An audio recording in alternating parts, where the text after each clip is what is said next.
Hey guys, and welcome back to my channel. Today I am sharing my January favorites with you guys, which I feel like I'm just gonna get back into my monthly favorites videos because I haven't done them in a minute, and I feel like after doing my 2024 I kind of got back into the groove of wanting to do it again. So I'm going to start fresh this year, and hopefully we can make it through all 12 months. But yeah, if you guys enjoy these little favorites videos, definitely give this one a thumbs up. Also, if you aren't already subscribed, definitely subscribe down below. And if you want to keep up with me in real time while I'm not posting here on YouTube, definitely follow me over on Instagram. And I'll also have my TikTok linked down below. So let's jump right into this favorite. So I'm going to start with some beauty favorites, and I just have a couple. The first one is a new moisturizer, which I've actually really been loving. And I actually got this gifted for free because I joined their affiliate program, and I've never heard of this brand before until seen on TikTok. And this is just the Bubble Slam Dunk Hydrating Moisturizer, and I guess it's like a collaboration with Inside Out. So it has a little image of anxiety on there, and this is almost like the Drunk Elephant one where you squeeze it down and the product comes out right there. And this is 1.7 fluid ounces. It is dermatologist tested, rooted in plants, perfected by science, vegan and cruelty free, which is great. And it says they formulate without fragrance, parabens, dyes, sulfates, formaldehyde releasers, silicones, PEGs, and gluten. So this is a great moisturizer. I also love the little packaging, but this has been keeping my skin so smooth and hydrated throughout the day. I used to use the e.l.f. one, the hydro whatever one in the little blue bottle, and that one I feel like I would get little whiteheads. I don't know if it was too much hydrating for me, whereas this one is a lighter type of formula, and I feel like it just melts into my skin and gives it that nice refreshed look, and it keeps my skin smooth all day. Usually my forehead I feel like it's pretty dry throughout the day. This keeps it great all day long, and I've just really been loving it, and no crazy breakouts yet, so I'm excited to keep on using this. The next favorite is just going to be this e.l.f. Glow Reviver Lip Oil. I don't know if I shared this in my 2024, but I really just been wearing it this month, and this is in the color Honey Talks, and it just looks like that. That is the color outside, and then I'm just going to swatch it. I think I might have shared this with you guys, but it's okay, I'll share it again. And it's just this really nice finish where I feel like it's not too, opaque, but also gives that nice little hint of color if you want. I feel like it's very relatable to the Summer Fridays, especially for a cheaper price point. I just want to put some on just to see, but it gives a really nice glossy finish without feeling too sticky, so I love that a lot. And the last beauty item is going to be a fragrance, and this is the Finery Not Another Cherry perfume from Target. I know you guys probably seen these a bunch of times, and I think this one is a dupe for Tom Ford cherry one, whichever that is. And I love this. I don't know if it smells like cherries per se, because I don't really eat cherries, so I don't know what that smells like, but I like this. And for the winter, I feel like it does give winter colors, but this is a really nice, just not too overpowering, sophisticated smell. I've been wanting to try their perfumes for so long. I know they do dupes of other name brand perfumes. I do want to try the pistachio flavored one or scented one, which is relatable to the Kayali pistachio, which I love. And I also have the Baccarat Rouge other one, relatable one, which is the dark blue one. That one smells just like Baccarat. So yeah, I've been trying this one out and I've been liking it so far. I got this for Christmas, so they are pretty affordable, compared to your other name brand perfumes. So if you've been looking for dupe perfumes, definitely check this one out. Now we are quickly going to move into some wellness. I only have one item. I've been on a little weight loss journey, and I feel like I think I'm doing okay with my eating habits, which is way better, but I do want to get a lot of protein in because I need it. And I found these on TikTok, and I've been seeing people review them, and I'm a big fan of Charleston Chews, and this looked exactly like that, reminded me of it when I saw people eating it, and I'm like, I need to try that. So basically they're called Built Puff Bars. This one is in the flavor brownie batter, this is just the packaging, and then I'll probably eat one right now for you guys. I haven't eaten breakfast, so we'll try that out. But it just looks like this, the packaging. It has 17 grams of protein plus collagen, and it's 140 calories. So these are a great snack to get your protein in. They have a ton of different flavors. I also picked the cookie dough one, but I didn't try that one yet. But this one I'm just gonna open. This has been so delicious. Like, I have to stop myself from eating more. But basically, it just looks like this, like a little dark chocolate kind of bar. And I'm just gonna pull it for you guys so you can see, but it's basically like a marshmallow consistency. So you see that? Just like very chewy. It freaking tastes like a Charleston chew if they gave out brownie flavored. This is so good. I'm gonna finish chewing this and then we'll get into the next favorites. So January, I don't have too many favorites. So we're kind of already jumping into our entertainment sort of field. And I'm just gonna start off with books. I know I've never shared books on here because I am not a reader at all. But I've been using my Audible, and I'm more of a listener. I can imagine and picture things better by listening. So I did like start adding books to my Audible, and I do have one that I really have been enjoying, and it is called Signs, the Language of the Universe by Laura Lynn Jackson.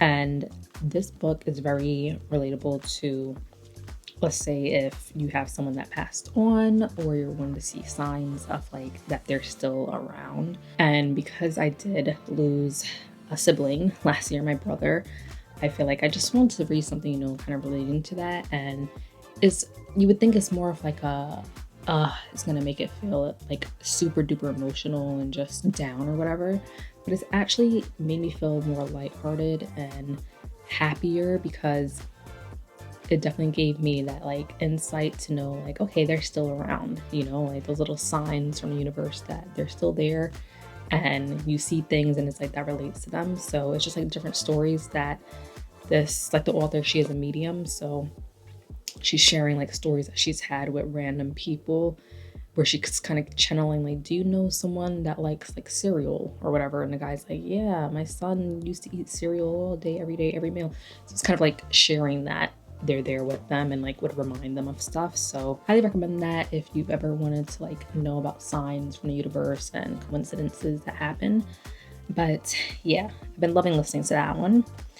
And then another book is a physical one, but it's more of like a journaling type of book. And this I picked up like 5 years ago, probably, from Five Below.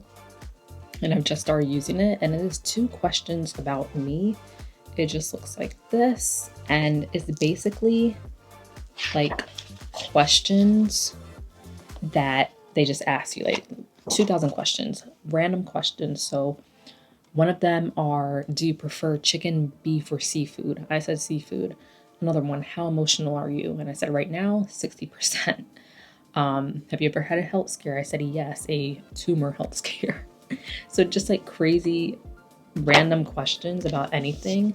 And I feel like it kind of helps me to like, I guess, relieve my issues and my feelings and learn more about myself by just writing stuff down and answering these questions as if someone's just asking me, because I feel like I didn't really connect with myself that much. So yeah, it's 2000. I still have a long way to go, so we will see if I can finish this year. But it would be great to like write one every day, but there's not 2,000 days in a year, so I don't know how that's gonna work. So that's why I answer a few in a day. So we're going to start with TV shows. I do have one, and that is On Call. It is on Amazon Prime.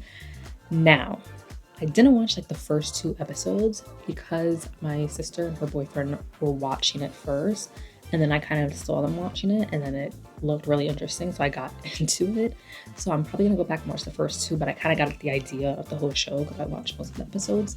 But I think it's from the producer or the director of Law and Order, and it basically follows a cop and her trainee in Southern California, and just, you know, going through the pursuits that they have and stuff, as well as like their own personal things going on. Like I believe one of the cops his brother is in jail, and the other cop, I guess her sister was like an ex-cop, and like, you know, seeing struggles between them. But I just love the way it was filmed. It's very like suspense and keeps you on your feet, because it's like as they're going through their emotions and they get like the call and like, okay, we'll be there, and then just like all these scenarios of like crime happening and stuff. So, and it gives like that kind of like, if you watch Cops and stuff, like the police cam type of look, and I like that a lot. It like really kept me interested. So highly recommend that. Great show. I'm hoping they come out with a season 2 because it has been good so far. The next is going to be movies, and this is, I don't know if this is embarrassing, but the other day I was looking at like Jennifer Lopez movies, because the only one I watched was Monster-in-Law and Selena. I don't think I've ever seen any other ones of her movies. So I was like, let me see The Wedding Planner and Made in Manhattan, because I heard those are like big ones that girls like. So I watched Made in Manhattan, and that movie I really enjoyed. Like I really, really liked it. Like I didn't think I would like it as much, but because it's like, I like anything that's like usually based in New York, I feel like it's like close to home and I can like relate in a weird way. But it was like a really feel good, like cute movie. Like, I don't know, it had me like sitting there like enjoying it. So if you've never seen it, I highly recommend it. I know my sister talks about it, that she likes that movie, or it's The Wedding Planner. I don't know. I'm trying to get through The Wedding Planner, but I'm not as interested as I was with Made in Manhattan. That one felt a little bit more realistic to me. So yeah, Made in Manhattan, that was a good one this month. And last but not least, I'm going to share 2 memories of this month. I thought I would add this into my favorites, just, you know, to reflect back and see what I did each month and the good things that happened. So the first one is I went to an opera with some of my coworkers, which I know is like kind of weird. It's not like my coworkers that I hang out with all the time, like at work. It's like, you know, a different setting of coworkers. And I think it's called Aida. I think it's how you pronounce it.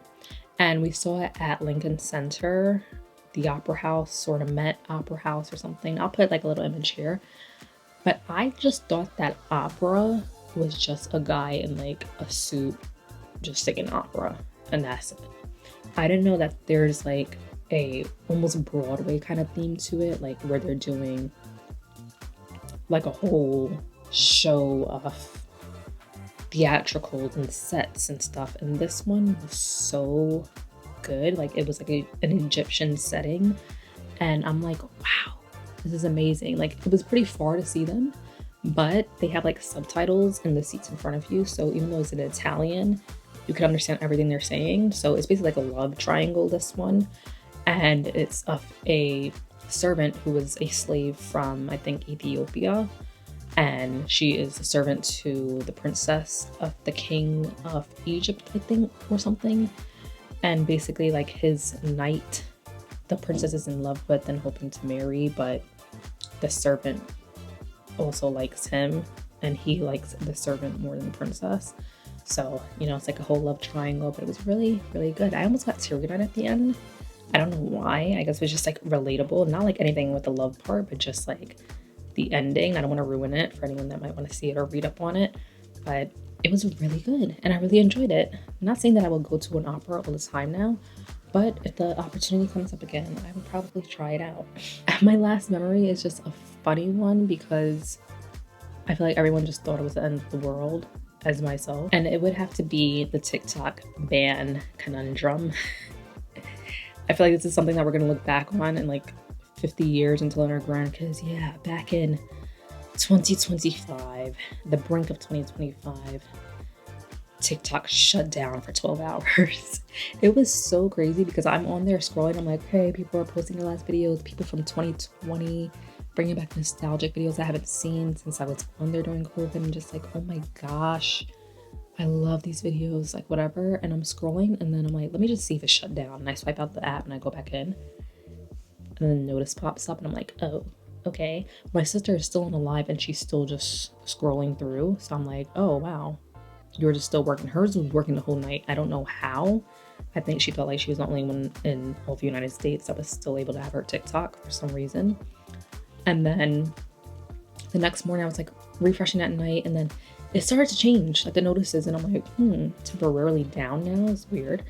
and then magically just started coming back up. But I know people are saying that it doesn't feel the same, and it doesn't. But you know, I would still be on there until it shuts down again. So I don't know. I just felt like that night was very eventful. So yeah, I love TikTok. Can never get rid of it for me. But yeah, guys, that is all my favorites. Not a lot this year, but you know, just ones that I really enjoyed and liked. And hopefully February we'll have a little bit more, even though it's a short month, but we will see. So hope you guys enjoy this one, and I will see you guys in my next one. Bye.